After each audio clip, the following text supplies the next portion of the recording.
गोष्ट नक्कीच नाही. पुन्हा एकदा लॉंग ऑनच्या डोक्यावरून यावेळेस लॉंग ऑनच्या डोक्यावरून षटकार, दुसरा षटकार स्वप्नील शेटे. पुन्हा एकदा खोलवर चेंडू आणि यावेळेस सोमनाथ समोर आहे. एक धाव, दोन धावा मिळतो स्वप्नील शेटेला. अर्थात क्रांतीवीर नवला कुंभरे उसळ घेतला. आखड टप्प्याचा चेंडू होता, लॉंग ऑनच्या डोक्यावरून चढवला. यस आणि हाय, पंचांच्या इशाऱ्याची वाट बघतोय आपण.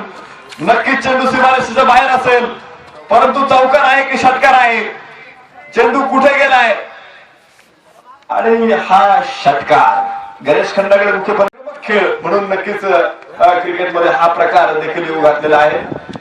हा पिच क्रिकेट आणि खूप जुन्या काळामध्ये तुम्हाला हा खेळ घेऊन जातो.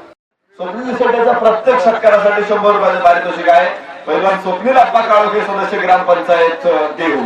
तर हा चेंडू बघा चौकारदाने खेळला स्वप्नील शेटेनं आणि ओव्हरऑल गोलंदाजी सुरुवात केली. त्यावेळेस त्याची गोलंदाजी फारशी पसंत पडली नाही. बऱ्याच वेळा त्याला मयूर नरवडे नवीन फलंदाज मैदानामध्ये आलेला आहे. सोमनाथ गायकवाड चेंडूला आढळून 2 धावा इथे मिळाल्या. खोलवर टाकली हा चेंडू बघा जमिनीच्या समांतर कसा ग्राउंड शॉट खेळला विकेटला. स्वप्नील शेटेला 2 धावा अपेक्षित आहे आणि 2 धावांबरोबर धावबरोबर पुढे जाईल. 25 धावा. हा चेंडू बघा परत एकदा लॉंग ऑफला खेळला. 2 क्षेत्ररक्षक सोमनाथ तिथे अडवेल. 2 धावा स्वप्नील शेटेला. चौकार आणि षटकार जुदान दिलं किती धोकादायक असतं आपण पाहतोय. हा चेंडू खेळलाय लॉंग ऑनच्या डोक्यावरून आणि षटकार.